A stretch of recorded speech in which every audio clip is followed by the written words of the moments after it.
With tensions simmering inside Iran, Tehran has intensified its crackdown on protesters, widening the confrontation between the state and the streets. Iran has also challenged Trump to a fight rhetorically, after the US president vowed strikes if Tehran escalates violence during the protest crackdown. Supreme Leader Ayatollah Khamenei has the Islamic Revolutionary Guard Corps at his disposal in the event of war, making the IRGC central to Iran's deterrence posture. Iran's Revolutionary Guard Corps is an elite military and security force that operates separately from the regular army, and it often takes the lead in high-stakes crises. The IRGC reports directly to Khamenei and maintains its own tri-service forces, weapons networks, and missile command structures that can act quickly.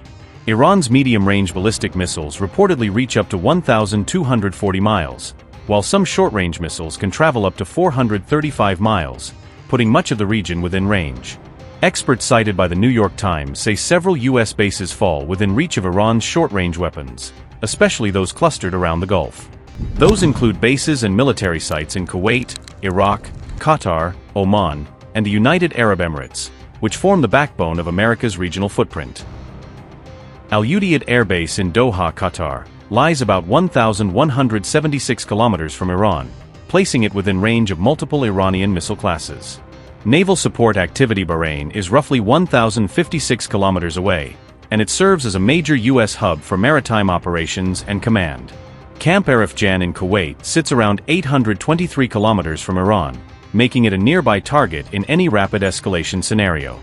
Al-Dhafra Air Base in the UAE is listed at about 1,308 kilometers distance, positioning it within reach of Iran's longer-range systems. al-Asad Air Base in Iraq is around 844 kilometers from Iran, and it has previously been in the spotlight during regional crises. Erbil Air Base in Iraq is even closer at roughly 671 kilometers, putting it in a zone where drones and shorter-range missiles could matter. Prince Sultan Air Base near Riyadh is listed at around 1,345 kilometers from Iran, linking it to the medium-range missile threat envelope.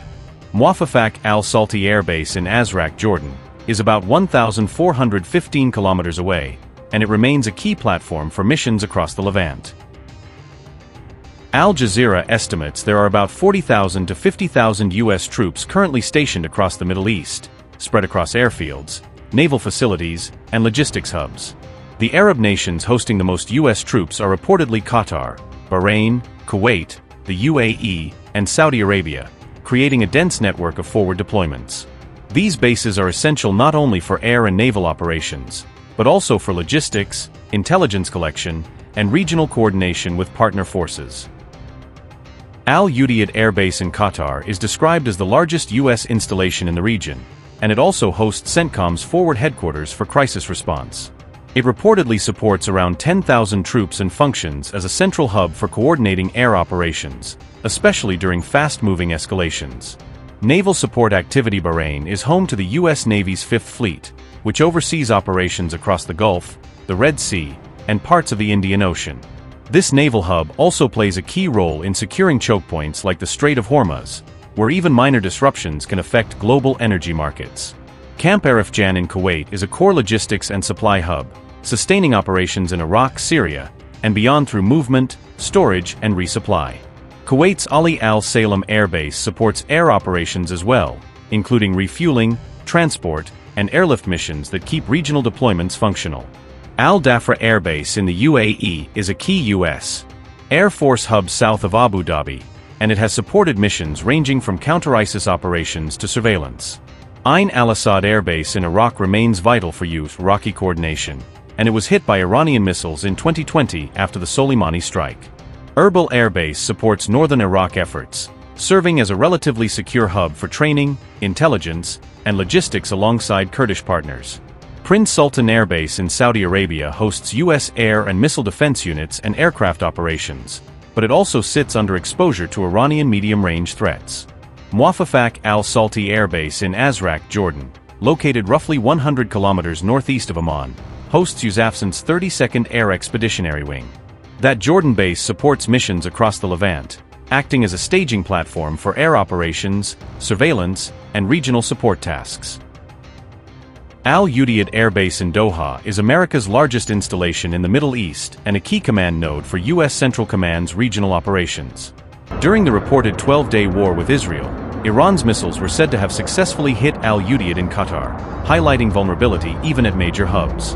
In June 2025, reports claimed a U.S. Patriot missile system failed to intercept Iranian strikes in Qatar, raising questions about defenses under saturation conditions.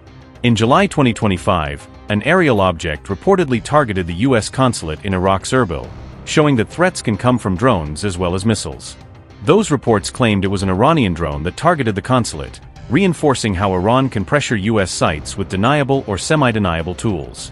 Iran has also been described as targeting the region's biggest U.S. base as revenge for strikes on nuclear-linked sites, tying military retaliation to strategic messaging.